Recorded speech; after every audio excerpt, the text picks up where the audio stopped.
రేపల్లి మండలం అడవిపాలె గ్రామంలో మంచినీటి సౌకర్యం చెరువు లేక గ్రామస్తులు తీవ్ర ఇబ్బందులు ఎదుర్కొంటున్నారు. మౌలిక వసతులు లేక విద్యార్థులు పాఠశాలకు వెళ్లే సమయంలో ఇబ్బందులు పడుతున్నారని వాపోయారు. గ్రామంలో సులభ కాంప్లెక్స్ ఏర్పాటు చేయాలని కోరుతున్నారు. ఈ సందర్భంగా బీజేపీ నాయకుడు సాంబశివరావు జనతా వారధి కార్యక్రమం ద్వారా సమస్య పరిష్కారం అయ్యే వరకు అండగా ఉంటామని హామీ ఇచ్చారు.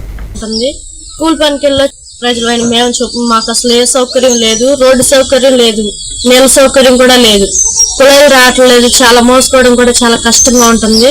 కూలి పనికి వెళ్ళొచ్చి మరి మేము సాయంత్రం మోసుకోవాలంటే చాలా ఇబ్బందిగా ఉంటుంది. ఒక్కోసారి కూలి పనికి కూడా వెళ్తాం కష్టంగా ఉండి మానేసేస్తున్నాం మేము నీళ్ళు మోసుకోవాలని. పనులు చేసుకోవడం జరుగుతుంది. దీంట్లో నిత్యమేళ్ళు పశువులకు కానీ ఇంట్లో వాడకానికి కానీ మరి పిల్లలకు కానీ ఈ చూసుకుని ఈ వాటర్ తీసుకొచ్చి ఇవన్నీ గడుపుకునేసరికి మనం ఈ టైం అంతా దీనిగా సరిపోతుంది అంటున్నారు. కుళాయిలు లేకపోవడం వల్ల పూర్తిగా వీళ్ళకి ఇబ్బందికరంగా ఉంటుంది.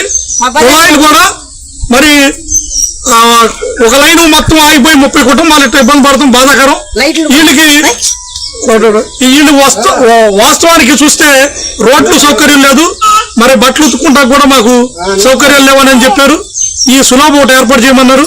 ఇది మేము బాపట్ల జిల్లా కలెక్టర్ వారికి అంతకుముందు తెలియపరచడం జరిగింది. జిల్లా రేపల్లి మండలం అడవిపాలె గ్రామం ప్రజలైన మేము చెప్పు మాకు అసలు ఏ సౌకర్యం లేదు, రోడ్డు సౌకర్యం లేదు, నీళ్ళ సౌకర్యం కూడా లేదు, కుళాయిలు రావట్లేదు, చాలా మోసుకోవడం కూడా చాలా కష్టంగా ఉంటుంది.